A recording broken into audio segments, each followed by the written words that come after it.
Ce fut le moment le plus désespéré pour la mère léopard. Entourée de plus d'une douzaine de chiens sauvages, elle dut bondir et esquiver rapidement pour éviter d'être déchiquetée. Réfugiée dans un arbre, elle était hors de leur portée, mais la querelle entre eux s'était intensifiée.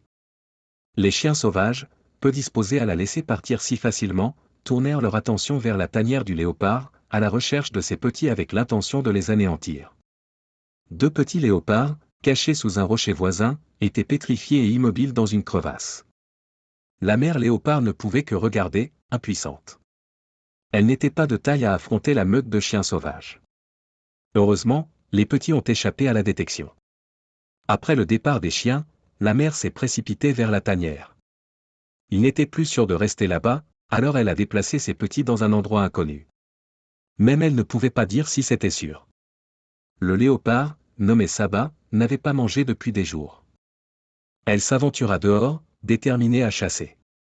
Apercevant une antilope au loin, elle savait que la capturer lui fournirait de la nourriture pour 3 jours. Saba s'approcha en rampant pour porter un coup mortel, mais un écureuil dans les arbres alerta l'antilope, qui s'enfuit. Épuisée, Saba ne put suivre et laissa passer sa chance. Elle savait qu'elle ne pouvait pas revenir les mains vides, car plus elle chassait, plus le danger pour ses petits était grand.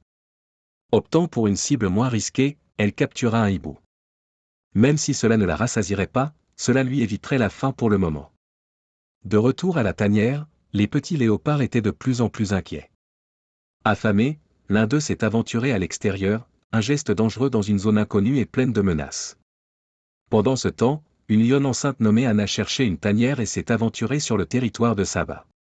Si Anna trouvait les petits léopards, elle n'hésiterait pas à les tuer. Saba est revenue et a découvert qu'un lionceau avait disparu. En appelant et en cherchant désespérément, elle a fini par retrouver son petit, mais il était trop tard. La lionne était à proximité et Saba, incapable de la confronter, n'a pu que regarder Anna tuer le lionceau. Le cœur brisé et impuissant, Saba a récupéré le corps de son lionceau après le départ de la lionne et l'a déposé dans un arbre en guise d'adieu douloureux. Accepter la mort de son lionceau était la réalité la plus atroce pour une mère. La saison sèche s'aggravant, Saba a déplacé son dernier petit dans un arbre isolé, loin des sources d'eau. Bien que la nourriture soit rare, la zone était une meilleure cachette pour le jeune léopard. Au cours du mois suivant, le petit a grandi en taille et en appétit, mais Saba a eu faim et a eu du mal à chasser en raison de la sécheresse. Déterminée, elle a laissé le petit chercher de la nourriture, connaissant les risques. Le petit, prudent par nature, craignait même les oiseaux de passage, un trait qu'il avait maintenu en vie jusqu'à présent. Saba finit par attraper un petit chat sauvage. Ce n'était pas grand-chose, mais c'était quelque chose. Au risque de se faire voler sa prise par des prédateurs à proximité, elle retourna auprès de son petit, qui dévora avidement son repas. L'eau se faisant rare, Saba se rapprocha à contre-séglure d'une source d'eau. Elle laissa le petit sur une colline à proximité pendant qu'elle s'aventurait à la recherche de nourriture.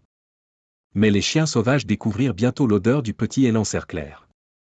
Heureusement, le petit avait appris à grimper aux arbres, échappant une fois de plus au danger. En quête de nourriture, Saba est tombée sur une vasière asséchée, surplombée par des lions et des chiens sauvages. À sa grande surprise, elle a trouvé un poisson dodu, plus gros que ses précédentes prises. Saba ne s'est pas arrêtée là, elle est retournée à plusieurs reprises dans la vasière, découvrant une abondance cachée de poissons. Elle a travaillé sans relâche, transportant les poissons en sécurité dans un arbre pour s'assurer qu'ils puissent survivre aux jours difficiles à venir. Pour l'instant, la mère et son petit avaient une réserve abondante, ce qui leur offrait une chance de supporter cette saison impitoyable.